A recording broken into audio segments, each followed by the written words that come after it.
കണ്ണാടി സ്കൂളിൽ പഠിച്ചിരുന്ന 14 വയസ്സുകാരൻ അർജുൻ ആത്മഹത്യ ചെയ്ത സംഭവത്തിൽ ഇപ്പോൾ ബന്ധുക്കൾ പ്രതികരണവുമായി വരികയാണ്. എന്താണ് ഈ കൂടുതൽ വേഗത്തിൽ അന്വേഷണം നടത്തണം എന്ന് പറയാൻ കാരണം? ഇത് ദിനംതോറും നമ്മൾ ഈ ക്ലാസ് കുട്ടികളുടെ ഒരു ഇത് വെച്ചിട്ടാണ് നമ്മൾ ഇത് കേസിന് കൊടുത്തിരിക്കുന്നത്.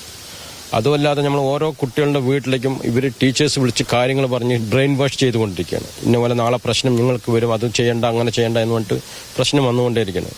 ഇപ്പം ഞാനൊന്ന് പറയുന്നത്, അന്വേഷണം കുട്ടികളുടെ മുന്നിൽ വെച്ചിട്ട് ബാലാവകാശ കമ്മീഷനും കൂടി ചേർന്ന് ചെയ്യണം എന്നുള്ളതാണ്. ബാലാവകാശ കമ്മീഷൻ കൂടി പരാതി ഇന്ന് കൊടുക്കുന്നുണ്ട്. അന്ന് ഇരുന്ന് കുട്ടികളിൽ മാത്രം എടുത്തു കഴിഞ്ഞാൽ ആ കുട്ടികൾ പറയുന്നത് സത്യസന്ധമായിരിക്കുമല്ലോ. അത് ടീച്ചറിന്റെ മേലെയാണ് കുറ്റമെങ്കിൽ ടീച്ചറിന് നടപടി വേണം. അതല്ല അർജുന്റെ മേലെ കുറ്റമാണെങ്കിൽ നമ്മളത് സഹിക്കാൻ തയ്യാറാണ്.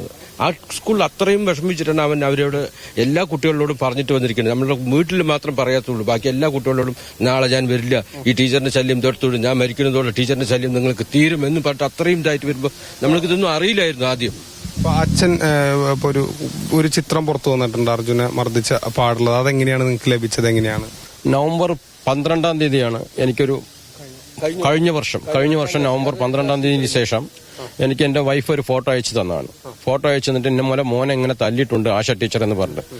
അപ്പൊ ആ സംഭവം അന്ന് മുതൽ എന്റെ മോനെ ഇങ്ങനെ ടോർച്ചർ ചെയ്ത് പീഡനം ഭയങ്കരമായിട്ടുള്ള ടോർച്ചർ ചെയ്യണം. പക്ഷെ അത് നമ്മളുടെ അടുത്ത് പറഞ്ഞിട്ടില്ല ഇതുവരെയ്ക്ക്. ഇപ്പോൾ നിരന്തരം അവിടുത്തെ ക്ലാസ് കുട്ടികൾ നമ്മൾക്ക് കോൾ ചെയ്തും വാട്സപ്പും വഴിയും ഞങ്ങൾക്ക് സന്ദേശം നൽകിക്കൊണ്ടേയിരിക്കുകയാണ്. ഞാൻ ശരിക്കും അർജുന്റെ കുടുംബത്തോട് തന്നെയാണ് നിൽക്കുന്നത്.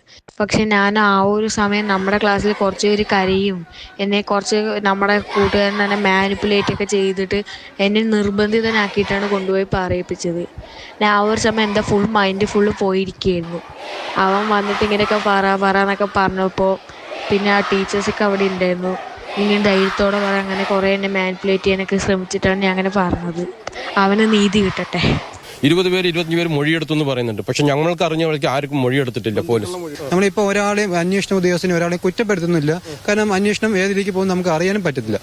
ഇപ്പൊ വിദ്യാഭ്യാസ മന്ത്രി തന്നെ ആദ്യം കൊടുത്ത റിപ്പോർട്ട് തള്ളിയിട്ടുണ്ട്. അത് നമുക്ക് അനുകൂലമായിട്ടാണ്. ഇതേ ടീച്ചർമാർ തന്നെ ഞങ്ങൾക്കെതിരെ പ്രതികരിച്ചിട്ട് മോശമായി സംസാരിച്ചിട്ട് തള്ളിയിട്ടുണ്ടെന്നൊക്കെ പറയുന്നുണ്ട്. പല കുട്ടികളും പല രീതിയിൽ അഭിപ്രായം പറയുന്നുണ്ട്. ഈ അന്വേഷണം വൈകും തോറും ഈ അന്വേഷണത്തെ സ്വാധീനിക്കാൻ ശ്രമിക്കും ടീച്ചറും മറ്റ് രക്ഷിതാക്കളും ഒക്കെ ശ്രമിക്കും എന്നുള്ളതാണ് അർജുന്റെ പിതാവ് മാതൃഭൂമി ന്യൂസിനോട് വ്യക്തമാക്കിയത്. മൽഗുഷി മോഹനൊപ്പം Google VS, Mathrubhumi news, Palakkad.